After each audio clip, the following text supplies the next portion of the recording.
Hello and welcome to our channel once again.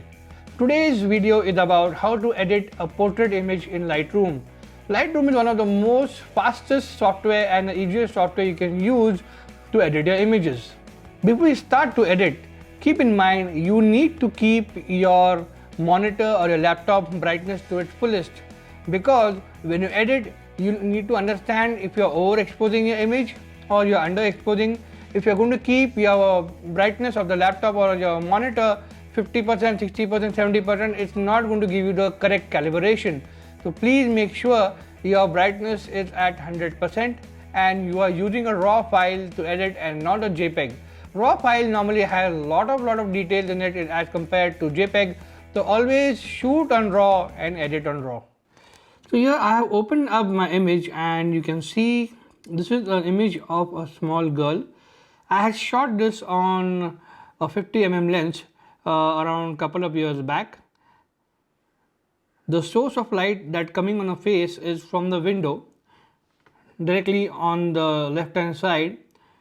Because it's a sunlight, the image is looking pretty warm, so which is not actually the real human skin tone. So let us look at the histogram here. On the right hand side, if you can see the mouse cursor, this is a histogram which basically tells you the details of your photograph, whether it is underexposed, it is overexposed, it is correctly exposed or not. Now on the right hand side is what we see is the whites, then these are the highlights, the brighter parts of the image. Here is the overall exposure in the center, the shadows, and here we have the blacks. So now basically what happened is, since the image is also having a blacker area, if you see on the left hand side, on the left hand side, if we can see, one side is brightly exposed and one side have a lot of shadows and the black. Hence it is showing that the image is little underexposed. So now what I'm going to do is I am going to come to the panel over here, the basic panel which you can see on the right hand side, the mouse cursor.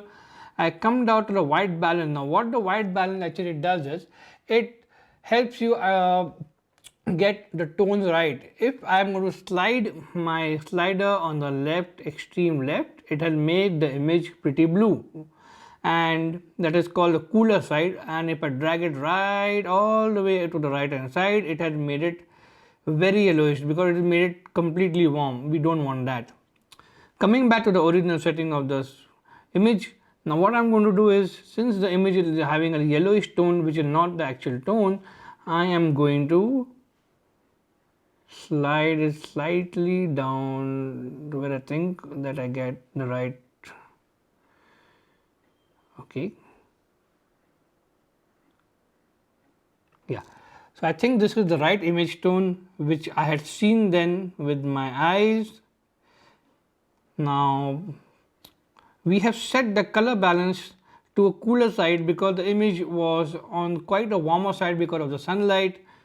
What does tint do? It adds a tinge of color to the image. If I slide it to the left hand side, it is going green. If I am going to the purple side of the slider, it is making purple. So we do not touch this in portrait photography as of now for this particular image. Now if we go down further, we go to exposure. Exposure probably does not need to be increased, or maybe you can decrease it very little, but no, it's not making it any difference.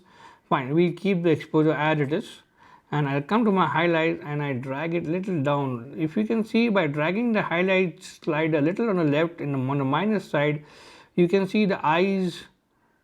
I show it again. If I make it back to 0 and I am sliding it further down, if you can see, the eyes are getting their details back. This is how highlight has helped us recover the blown out areas on the face toward the eyebrows and eyes, and we have recovered them pretty well. What shadow does it? It plays on the shadow part of the image, like if you see this particular area on the left hand side now, if I increase shadow, now let me just take the magnifying glass and zoom in here and let me show it to you. Now if I'm increasing the shadow, you can see we are getting the details back in the hair. Let me zoom out. Now if I press the backslash button On the keyboard it will show you the before, and if I press it again it is going to show me the after. So we can already see there is a lot of difference that in the image from what it was before and what it is now. What I'll do now is I will go to the whites. White is basically, if you see, white is playing all on the blown out area or maybe the exposed area, the white part of the image. If I take it to the extreme right, it is making it completely blown out. If I taking it to the extreme left, it has controlled, and we have restored a lot of detail back into the image. Now if I press backslash, look at this, and the beautiful nice cinematic kind of a feel. The blacks is obviously the black area in the image. Now let's see what it does. If I take it to the left hand side, it is giving it an overall vignette kind of effect because the edges are having a lot of black in it. If I pull it up a bit, yeah, but that is way too much. Probably around 10 should be fine. When we go down below here to the clarity part of the image, what clarity does it kind of gives a very harsh sharpening and detailing to the image, and we normally don't use this in portrait. Even if we use it, we will use it to a certain extent. So if we drag the clarity to the left, it is completely giving a soft look because we have asked it to remove the clarity from the image, making it very soft, which we don't want. And if I take it here on the right hand side, it is giving a grunge rusty effect, which we don't want either. So I think I'm leaving it now. I'll give it around 5. That's fine. Vibrance I will touch a bit later. Vibrance and saturation. Vibrance is a milder version of saturation. It gives a nice soft feel. If I go to saturation and pull it up right to the end, it is giving a very pinkish and a reddish tone to the image, which isn't looking good. So I am double clicking it and making 0. Now I come to the curve. So again on the curve on the right hand side is your highlights, and here is the shadows. So if I add a point here and I slightly get it down, yeah, it is giving nice moody effect. I'll add another one in the center, and I'll place it in the center because I don't want that particular part to be having any change in the settings. Now if I drag it out, you can see how it affects, it gives a moody shot, but it's overexposed. We don't want that. And here we come. We come down here and we have the saturation panel, which basically have selective color selection so that you can play around with a particular color that you want. So as of now, we don't want anything. What we do is we go further down. These are split toning that is used more in the landscape. I'm not going to use. Now look at here, this is a sharpening panel, and what I'm going to do is I am going to sharpen this image a bit. Now if I zoom in here and I take the sharpening right back, you can see it shows a very soft focus, but by increasing it here, I'm getting a nice sharp eyes. And then probably I can increase the radius, a bit of details. So I think around 25 was fine, and I press Z on the keyboard and I zoom out. Here we go. Before, look at the after. It's giving such a beautiful retouch to the image. Now I'm going further down. Most of the lenses are registered with Lightroom.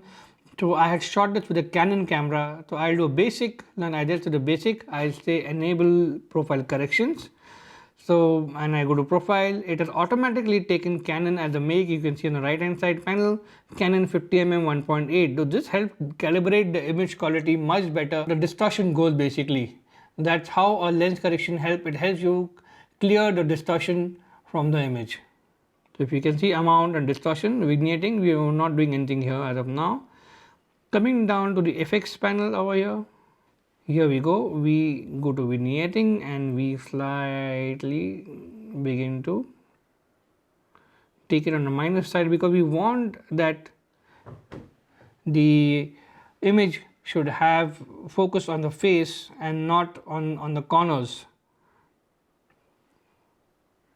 Giving a bit of roundness, see how it works, and I think this looks fine. Now before I finalize the edit, I kept it basic for you to understand how these small things work. I am going to go to the new brush. I will select iris and hands, if you can see here. I want the eyes to pop up, so what I'm going to do is I'll reduce the size of the brush. I will click it here and I am going to click it to the other eye, and here I am going to increase.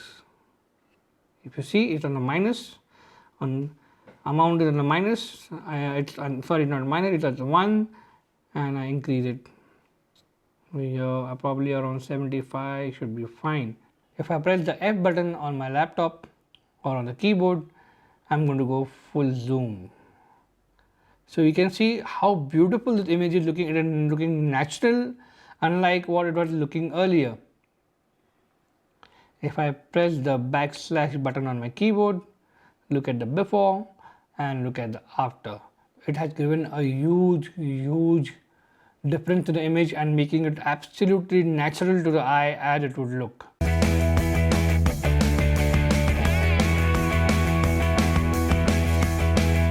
So I hope you enjoyed this video as much as I enjoyed showing it to you and doing the edit for you on my screen. We do have other videos in our channel. You may feel free to go and look at them, and I will see you in the next video next week.